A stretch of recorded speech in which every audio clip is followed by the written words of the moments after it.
So have you guys been keeping up with The Chosen? Well, I have not. So I just started binging it yesterday with my husband. I'm not allowed to watch it on my own, so I have to wait until he's ready to watch an episode. And we just saw the one where the Pharisees called Jesus witch and sorcery and all this other kind of dark magic stuff. And I just thought how interesting it is that even today, being supernatural, thinking supernatural can get you called those things, whether you're Jesus or whether you're Christian or whether you're someone who knows nothing about God whatsoever. So I wanted to bring on this person who is I met her. I just had to bring her on. This is Sarah. Sarah, say hi. Hi. And I would love for you to just share with everybody what you do. Okay, that was quite the introduction. So I I've learned how to talk to the body and in a way much like a computer programmer talks to a computer. And so I'm able to find imbalances in the body and talk to the body and help them to release them so that people can be healthier, they can get rid of physical pains, emotional trauma, stress, and just live a better, healthier, happier life. Now, you're someone what I would see like a supernatural healer. That's just how I deem it. I just think it was when I had the conversation with you, when I met you, and that's why I was like, I can't even intro this girl. This is too much. I'm gonna say it wrong. I'm not gonna say it right. I just have to let her do it. But you can speak to people through meetings, or you can be with them in person and give them literally physical healing in their bodies. I want to know more about that. I want to know like I want to know the origin story. When did you get started in this? Okay. So once upon a time, I was in massage school, man, more than 20 years ago. And in massage school, you learn a whole bunch of, it's called modalities, different types of massage, essentially. And so I just learned this modality called cranial sacral, which is a very, very light touch. The whole theory behind cranial sacral is that your bones never like completely fuse, but there's always just a little bit of movement in there. And so that energy and movement can happen. Now, I had just had the training in massage school. The way it works is you learn for an hour, kind of what you're about to do, and then you get a partner, and then you work on your partner for an hour, and your partner works on you for an hour, and that's how you learn. That's how you experience it, and that's how you get better at what you're doing. And so I was working on my friend Kimmy, and I had just barely put my hands on her head in this hold called CV4. My hands were underneath her head. And really all you do is like their head rests on your hand. So it's intention. And I had this intention of just love and healing and helping. So I was like, I don't know, I like Kimmy, she's cool, and I want to do this right. And so I was holding her, and all of a sudden I felt like a lot of movement. And my eyes were closed because I concentrate with my eyes closed. So I opened my eyes and I looked down, and she's like moving a lot on the table. And I thought, what the heck is going on? So I looked over for my instructors because I was like, oh no, what have I done to this poor girl? And it's funny because what I saw is probably not what actually happened, but what I saw was my instructors like floating and gliding over, like in this peaceful. And I was like, no, you need to run over and be ready to stop whatever I've destroyed. And they just said, this is beautiful. And I said, Kimmy, how are you doing? She's like, this is great. I'm releasing this car accident. And I was like, what about me? I am not great. What is happening? And it was a beautiful experience for everybody but me. And I was freaked out because I didn't understand it. I have the kind of brain where if you take two things and add two more things, you have four things, and it makes sense. And I can show you why all that works. I, it was confusing to me that I could put my hands on somebody and literally years and years of suffering from a traumatic car accident could then be gone. And so I was kind of freaked out. Everybody else was wonderful. Kimmy wanted to keep being my partner. And I was like, Kimmy, this is freaking me out. I don't know. And so I actually kind of pulled back a little bit at that point. I still had beautiful intention, but I wasn't like all in because I was kind of nervous about it. So that's how it started, but it really freaked me out. So for years, I just was like, I'm not going to do this. Well, it turns out it doesn't matter what I wanted because every time I gave a massage, I would have sort of miraculous things happen. People would come in hunched over and leave standing tall. People would have a pain, and I would put my hands on them, and they would release a whole bunch of emotion or trauma, and they could tell me about it, or my eyes would be closed and I'd be gently holding them and my eyes would start streaming. I'd open up, their eyes were streaming. So I always had this connection with people, whether I felt like I wanted to do that or not. And so ultimately I embraced it when my fourth child was about 3 years old. She was struggling with some things, and my husband had talked to a friend who was like, "Hey, have you done energy healing?" And I was like, "Yes." And she's like, "You just need to do it." My husband was like, "Give it a try." So my friend worked on my daughter, and it was just instantaneous. And I was like, I really got to do this because I got to focus on it now.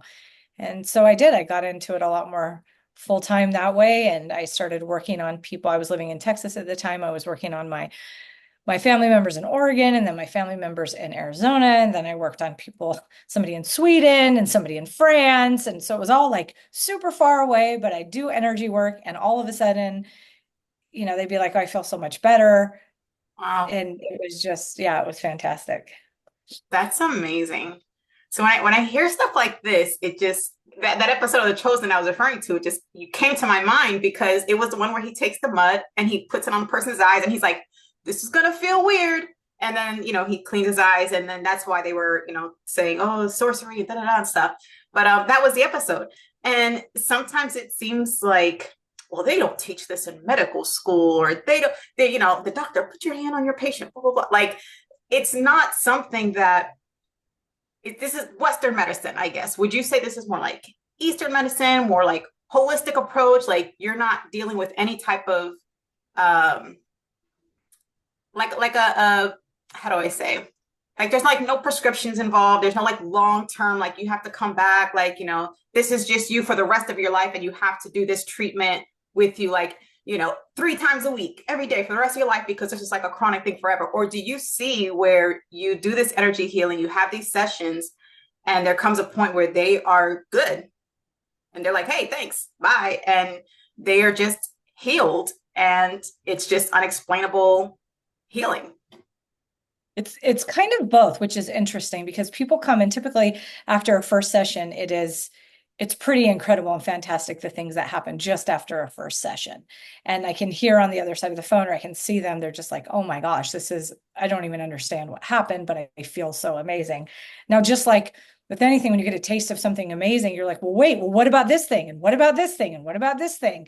And, it's like you try a new food and you're like, "Wow, this was incredible. What about this?" And so if people come to me with a very specific, "Hey, I've got this knee pain and this is what I did and this is what I hurt. Can we work on it and have it feel better immediately?" Often, yes. Occasionally, no.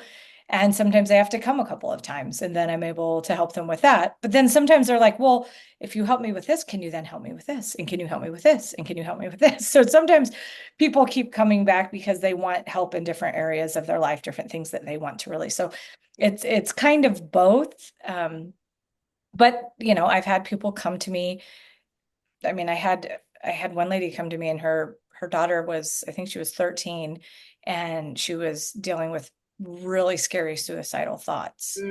And I worked on her. I think I worked on her 2 or 3 times. And then I got the message, "I have my baby back. Thank you so much." And I didn't need to see her anymore. And she Wow. was okay. Like, the ideations were gone, and she was fantastic. So she didn't continue to come back to me because it was a very specific thing that she wanted. But then I have people say, "Hey, can you just clear off this stuff that I've absorbed and I've felt and held on to, this past week or month or whatever. I had this trip and it was really traumatic. Can you help me release that so I don't start hanging on to it and have resentment?" And so I can do that too. That is a beautiful thing, because that's the thing that I had went through for so many years, and I had to do it all by myself. I wish I would have known about you those years ago. That would have saved me a lot of time. But I have a different YouTube channel where I put up like my whole story of my whole suicidal thoughts and all the things I went through. And like, I mean, it was just very intense. I mean, I wrote a whole manual, like how to make my cat food and this and that, like all the stuff, so that when I go off and kill myself, that at least my family would have everything they needed to, like, wrap up my life in nice bow and everything. And it took me having to learn so much about my brain and how it works and how I can change things and how I can heal things and how just to get to that point. So I absolutely believe that in such a short time that you can just have that quick snapback moment for her. That's just like, that's a beautiful story. So thank you for that on behalf of anybody who deals with mental illness or any type of struggling thoughts, intrusive thoughts. I think that's beautiful. I want to know, what do you call that thing when you're saying to like release that, what is that thing, since it is an energy healing? What are those? What do you call that thing? What do you title that thing? The stuff that stuff that you're releasing. What do you refer to that stuff as? So I refer to it as actually quite a few different things, depending on how it feels to me. Sometimes it's a trapped emotion, sometimes it's trapped energy, sometimes it's negative energy, but it's even a vibration that needs to go that is not serving people. So I call it, and it also kind of depends on the person I'm talking to, sort of what their language is. I like to, some people, for example, some people say God, some people say the universe, some people say great spirit, some people, call it karma.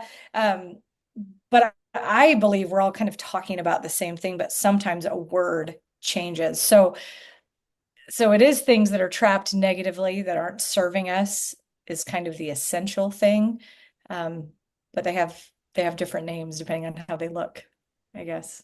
I don't know if that's the answer you wanted. No, that's actually perfect, because I'm thinking like if you're somebody coming into this brand new or just trying to understand it just like on a really basic level, I like to just get things really basic, because I know for me looking at stuff, I could talk now and some people think I'm nuts, and I get it. And I'm like, okay. But I also spent a lot of time understanding certain, language and verbiage, in this. Mhm. But there are people that are way more advanced than me. And I'm like, no idea what this. So it's kind of hard to get, I don't want to say like serviced or going for treatment or going for help or going for assistance or anything when you don't quite know what that thing you need is or how it could help you. So sometimes just like bringing it down to like, well, what is it? Because even when you say something like, oh, trap negative feelings, it may not be like the right terminology, but for somebody out there, they're going to hear it and they're going to know, oh, that's what I feel like. I just didn't know how to name it. So when you have all these different things that you're breaking it down, well, it could be this, this, this, this, someone's going to hear one of those and say, I need to hear more, or I need to talk to you. I need to speak with this. How do I do this? But since you did bring it up, I want to know if someone is having like these negative, intrusive thoughts, what would be like your biggest thing that you would like advice that they could do or start doing, or how should they go about even attempting? Because I'm in a lot of these suicide groups because I like to just share what I can for whoever wants to take it. And I know some people are unfortunately like really addicted to their negativity and addicted to their trauma. And they are addicted to reliving their past over and over and can't get out. So they don't even see a possibility of having hope or having a happy life. So saying, hey, if you want to be happy, do this. That doesn't resonate with them. Saying, hey, if you don't want to feel like this anymore, that resonates a lot more, with these groups that I'm in. So what would you say would be something that is kind of more tangible, easy, that they can get started if they really wanted to just stop waking up in the morning feeling like they don't want to wake up in the morning? It's a really, really good question. And I think often the advice or the thought is, well, if I feel like I hate myself, then I have to just say I love myself. But everybody knows that that's just a load of garbage. Like why tell yourself a lie? Might as well say I'm 6'10", I'm not, but that's what I want. So I'm just going to believe that. And as much as lovely as that would be, that's just not how it works. So the first step is recognizing that you're having these thoughts, which sounds like a really silly thing, but to recognize, wait a minute, I'm having these thoughts that I don't like, and allow yourself to stop. Say like, nope. And you can say it out loud. You can take it and you can throw it. You can write it down on a piece of paper and wad it up and throw it, but just recognizing that you're having those thoughts and stopping. That's like the first step. And then when you get to the point of, well, I want to replace it with something better, one of the easiest ways to do that is to replace it with something that's positive and true. So for example, I think you said your cat, you know how to feed your cat. I know how to feed my cat really well. You do. It's a true thing. And it's positive and it's filling some space of, I don't deserve to be here. I'm nothing. And all of those yucky feelings. You stop. I'm really good at taking care of my cat. So immediately something is in there and I can see immediately there's a smile, there's something that happened, there's something that shifted and changed in you. And so even though it's not going from I hate myself to I love myself or I don't deserve to be here to, oh, absolutely, I'm the greatest thing in the world. When you grab onto something that's true and positive, and then you start repeating that over and over in your mind, that helps. And then all of a sudden you can say, well, wait, my cat really loves me. Oh, that's another true and positive thing. That's easy to say. That seems like it's not about me, but then it also is because it starts to change that vibration and starts to lift you just a little bit to feel a little bit better. So it's more the baby steps, the small things that we can do. And it's the things that are easy that we don't have a hard time saying. I agree with that 100%. I feel like that's exactly the first steps I had to do because when I would see, first of all, when I hear these people saying, oh, you got us, Tony Robbins, jump up and love yourself in this hand. And I'm like, I ain't jumping up and down. I feel like that's just not the thing. Like maybe those are like advanced, I don't know. But I would get to a place where I would say, okay, what is true for me? I don't feel like, oh, I'm the best and I'm awesome and I'm this and that. But I would say there could be a different life out there for me. And I would start with something like that because it opened up the door to possibility without putting like this ultimate, it has to be great, it has to be perfect kind of thing. And then I would just keep kind of affirming more the possibilities out there and stuff. And the little things like, oh, I love that I can see the trees outside, or I love that it's, great weather, or like all the little things that were true that kind of had nothing necessarily to do with me, but that I was still showing gratitude for, which they say gratitude is the quickest way to like biggest change, which is true. And then eventually there could be a better life out there would be like, there is a better life out there. And then it turned into, I'm going to pursue a better life. And then it turned to, oh, I'm going to get a better life. It's just inevitable. And once you get to that space of it's inevitable, it's like, now it's real. And now you can say, oh, I love myself. I love my life. I'm awesome. I'm great. Because now those things are real for you. You're not lying and you're not just having, a bunch of these cliche, kind of affirmation things that mean nothing to you. Whereas for somebody else, they use them and it means everything to them. But for you, you're like, this is just all like positive, blah, blah, junk stuff that really becomes cold, meaningless, and empty. So I don't have stuff in my house that says like, oh, I'm a boss babe or I'm da-da-da stuff. Because for me, like that just didn't resonate. But something else that made like, my confidence mug for confidence, that for me would be like, I get it now. I understand it. Da-da-da. It's all about the brain and this. And I can create life and make something beautiful out of what it was before and not feel that way. So it takes a whole new meaning of just say no, doesn't it? Just say no to those thoughts. Yeah, it really does. It's funny as you're talking about that. I actually remembered one of the very first times I experimented with this. I had just had baby number 5. And I was out going for we're gonna call it a run. I was walking outside, feeling like you feel after you have baby number 5, which is oh so put together and perfect. And I was noticing that I was hunched over, and I was like everything about me was just heavy. And I all of a sudden was aware of my thoughts, and my thoughts were not positive. And I was like, so I've heard that if you get rid of those thoughts and replace them, then it would change something. And I was not in a place of believing that, oh, I'm fantastic. And, baby number 5 any baby does a number on your body, right? And so I was like, well, I love my kids. I know I'm a good mom. Like all these things that like I knew that were positive, that were true. I have a fantastic husband. All of these things that were true. And I don't even think I said I'm a good mom at that point because I was like, that wasn't the right place for me yet. But I was saying these things. And I noticed I started to change my posture while I was walking. And I thought, that can't, like, come on, this is ridiculous. So I went back to the other garbage thoughts because I like to make sure that whatever I'm doing is like actually working. So I went back to him and I watched and I felt my body and I tried to like stand up, but it was like I couldn't do it. And I was like, what? So I went back to the positive ones again and immediately like everything lifted. So I did that, of course, a handful of times because I couldn't just be satisfied with the one time that it worked. But I did that a handful of times and I was like, okay, so if I can physically change how I walk, how I feel, how I stand just by what I change in my mind, there's something to it. Well, it's called neurolinguistic programming. It's called mantras. It's called positive affirmations. It's called whatever you want it to be. It's repeating something in your mind that changes your actual vibration. And I think that it's funny. Sorry, I'm gonna tell one other story. Just the other day, we'd bought something, and immediately upon signing the papers, it was, well, and do you want all of this insurance for if you die, for if your arms fall off, for if you can no longer see, for if the floor falls out from underneath you, like all of these things. And like you go from this state of so excited that I was able to purchase this thing to, well, now I'm gonna die, never be able to pay for it. And it's fascinating because we don't think of that as being some sort of neurolinguistic programming or some sort of Mm. gaslighting or anything like that. But immediately these negative things are in our mind. So now I'm thinking about, well, when I can't pay for this because now my arms have fallen off, and that's where my brain is, even though that wasn't even a possibility before. The possibility before was, I'm so excited I can sign for this thing and I'm going to pay for it and it's going to be amazing.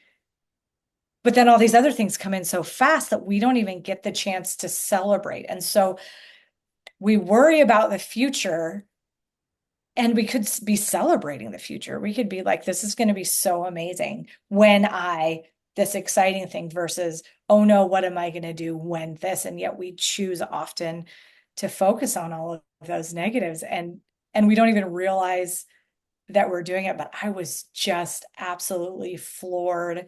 I thought that's what we live in all the time. No wonder we're freaked out and we're negative. It's because it's like, oh, cool, you bought this thing. Well, you want insurance for when it breaks? What? I haven't, it's in the store. I haven't even left. And now Really I'm like preparing for when I drop it on the way out of the store. It's just so fascinating, the things that we focus on. I think that's a really great point. As soon as something good comes up, that's something, well, the insurance, and that could go to like anything that happens. Oh, you got a new job. Oh, well, now your commute is going to be terrible. Or, oh, you're having a baby. Oh, your body's going to hurt. Like, I mean, it's just like something that happens. And then all of a sudden, like that negative aftermath just kind of comes there with it, whether it's from, somebody telling you something or you trying to like plan out what that new thing is. That's a really good point. I'm gonna put that on my head now because I think that's gonna be really helpful. But that's amazing. Well, it's weird. We call it preparation. And so we feel like, well, I'm being prepared because I'm thinking of all the negative things that can happen. But as you know, I know you've manifested so many things. What you focus on, you find. So if you're focusing constantly on the negative and the bad stuff that's going to happen, that is exactly what you will find. We don't realize that this preparation of the worst is actually leading us to the very thing that we don't want. Whereas if we were just to change our focus and be prepared for the best, that is what we would start finding. Sorry, I interrupted you. No, I was going to say, you have 5 kids? We have 6. 6 kids. Okay. That's amazing. Number one. I'm all about it. I used to tell people, oh, I want like a dozen kids. I want as many kids as I can afford because I have no kids right now, by the way. I'm 39, I have no kids. But I'm like, 6 kids is a lot. Don't you have a grandbaby now? Grandbaby on the way, yeah. Grandbaby on the way. Congratulations on grandbaby. That's going to be so exciting. Do you guys all live like in the same area or like out of state and stuff? No, we're all over the place. We have, from Idaho to New York down to Florida. We're all over the place. What's your favorite place? Wherever I am with the people I'm with. We have met the most incredible humans in each place we have lived. Like, for example, the last place we lived was New York, and that was where we adopted our 6th child when he was 16. We had never had an intention of adopting, and had we not moved to New York, we wouldn't have had that experience. We met some of our best friends in the world in that move. Previous to that, in Texas, like there were all these different experiences that we've had. Oh my gosh, I could talk about this for years. I love every place I am because I love the people that I get to meet and the people I get to interact with. They're just the most incredible humans. You're so super cute and adorable. I love it. And I thought about this and I was like, man, I want to say this to her, but I want to make sure she doesn't get like insulted when I say it. When I think of you, I think of like an iron fist and a gentle hand. And I hope you get what I mean Oh, when I say that, I because it's like do. you're Thank tough, you.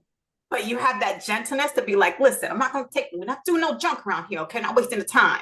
But I'm gonna tend to you nicely. Like, it's just it's a beautiful thing. And I totally get that vibe from you. And I don't know if that's the thing that as soon as I met you right away, I was like, I love her and I'm scared of her at the same time. This is great. I Perfect. must know her more. I have to know her epic. So I just had to say that. So I hope you take that well. It's really a beautiful thing because I feel like that's a gift.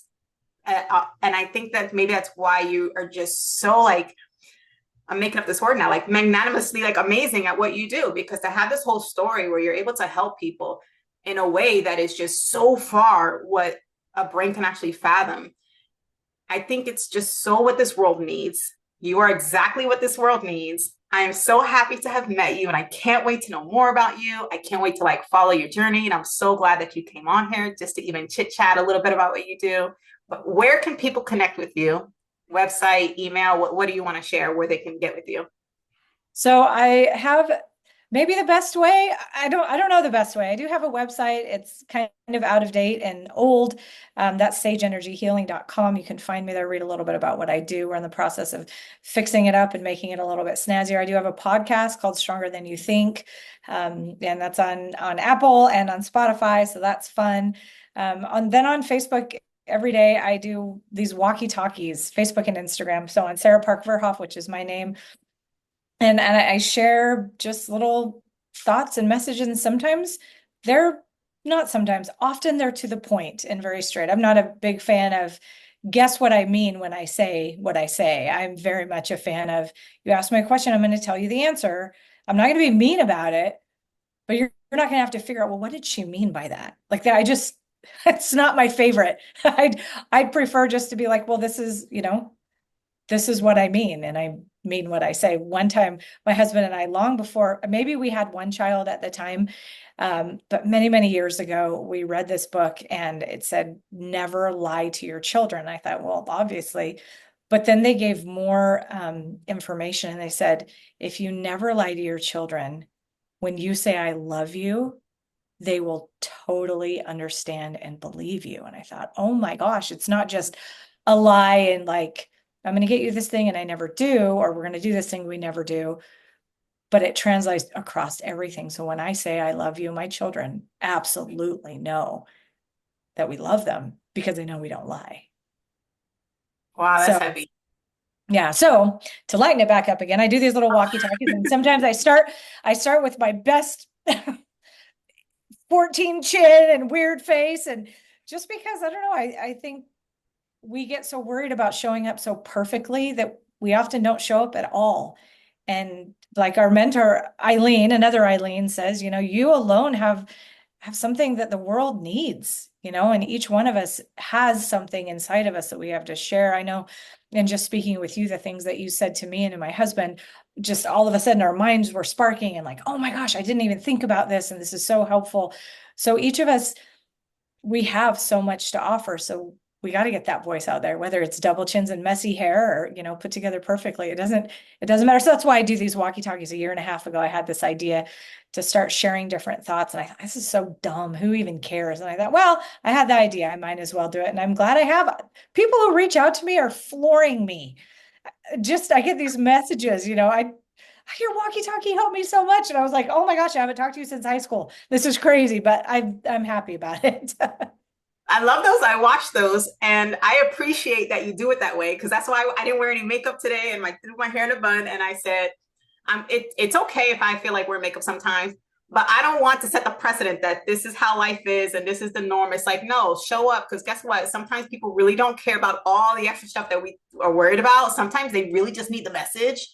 And sometimes they just may be having you in their earphones and not even watching the video anyways. They just want to hear what you have to say. The message is the most important thing and get it out there. So I love that you do that. I love what you do. I love how you do it. Your walkie-talkies are definitely tough love. That's the thing. I said, this is the tough love right here, but this is like life-changing tough love. So you have to listen to it and really take it and apply it. But yeah, I'm so glad you came today. I'm so glad you were here. I love you so much. You're so awesome, Sarah. I can't say that enough. I get really kind of giddy and stuff when I talk to people. So you'll learn that about me. But yeah, so I hope maybe again we'll have you around again sometime. I would love to know more. And thank you for coming, but stick with me one second. Let me just end this real quick here. Hold on.